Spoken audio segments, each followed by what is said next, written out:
Boys, I don't like releasing sparring footage, but Pantoja just can't keep my name out of his mouth. I didn't even bring it up initially. Pantoja brought it up. I don't know why he brought it up. I literally finished him in the first round with a liver kick.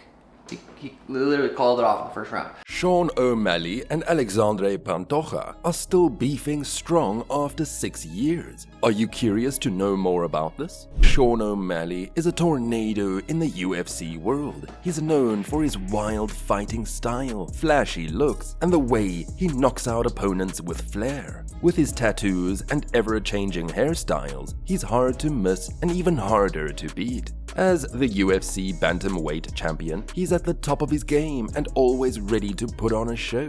Pantoja is a Brazilian powerhouse in the UFC flyweight division. He might not have the flashy looks of O'Malley, but he's got the skills that make opponents tremble. With his expertise and never-give-up attitude, he's a force to be reckoned with. As the UFC flyweight champion, he's proven time and time again he's not just here to compete, but to dominate. It seems like there's some drama brewing between UFC champions Sean O'Malley and Alexandre Pantoja. Why and when did this happen? Recently, everyone in the MMA community is talking about this. Sean O'Malley released a sparring video showing him and Pantoja, the current 125-pound champion, training together.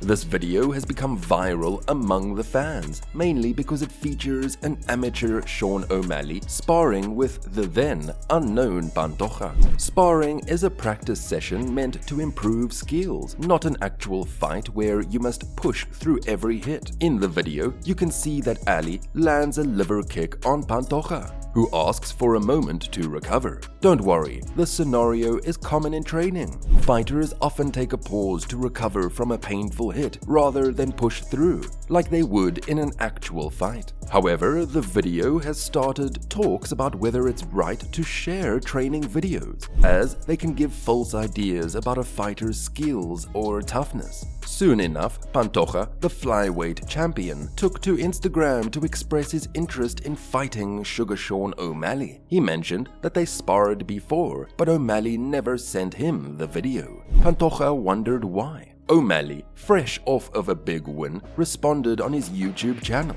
He confirmed they sparred and claimed he knocked Pantoja out in the first round. O'Malley also mentioned that they sparred when Pantoja was just new to the UFC and he wasn't at the top of his game.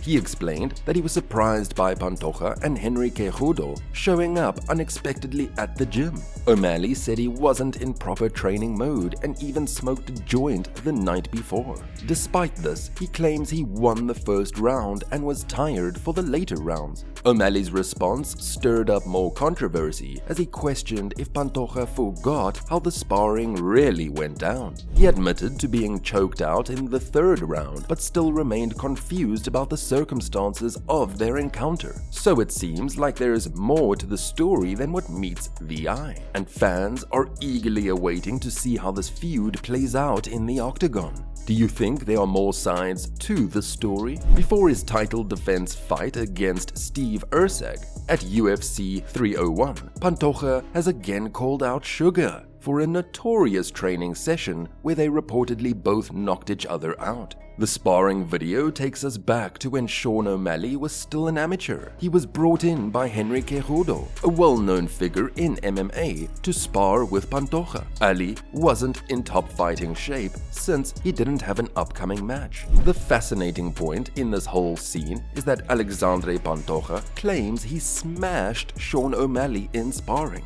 What did Pantoja have to say about this? In an interview with Scott Fontana on the New York Post Sports YouTube channel, UFC flyweight champion Pantoja shared that he has a history with Sugar Sean O'Malley, the current bantamweight champion. Pantoja explained that his history began when O'Malley was brought in as a sparring partner before Pantoja's first UFC fight. After their session, Sugar allegedly refused to share the footage. Pantoja mentioned that O'Malley had recorded the sparring, and at the end of the training, Pantoja had asked O'Malley to send him the video so he could review it, but O'Malley never did. Pantoja also recounted asking a friend of O'Malley's to talk to him about sending the video. According to Pantoja, the friend responded that O'Malley wouldn't send the footage because Pantoja had smashed him. Pantoja found the situation weird because he initially thought O'Malley was a nice guy,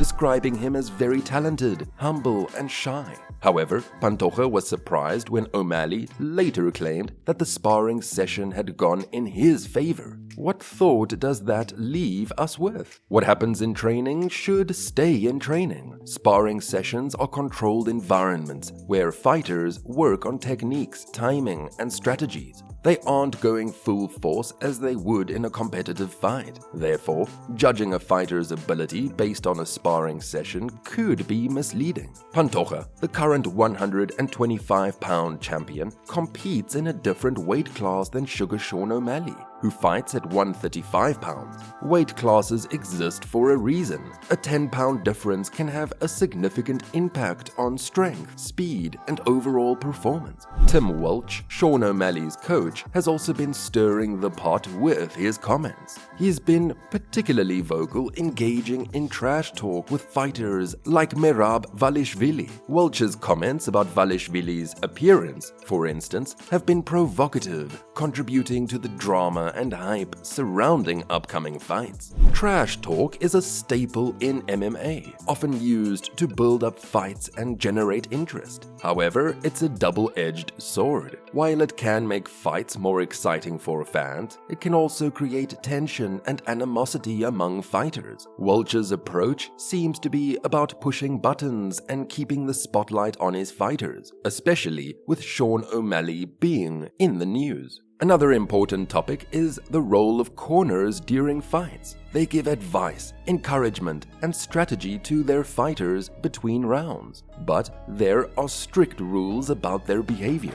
For instance, they must not interfere with the opponent or the referee's decisions. Recently, there was controversy around Tim Welch's actions during a title fight with Aljamain Sterling, with allegations that Welch was communicating in a way that might have influenced the fight. This raises issues about corner ethics and the fine line between giving advice and overstepping boundaries. Going back to trash talk, it's interesting to note how it affects fighters psychologically. Nick Diaz, known for his trash-talking skills, would often use this tactic to get under his opponent's skin. His verbal jabs during fights are legendary and often aimed at throwing his opponents off their game. However, referees have to ensure that it doesn't cross the line into abusive language, which is against the rules. Trash talk can hype up fights, making them more entertaining for fans. However, it also risks escalating into genuine animosity, which can affect fighters' mental states. It's a balancing act between promoting a fight and maintaining sportsmanship.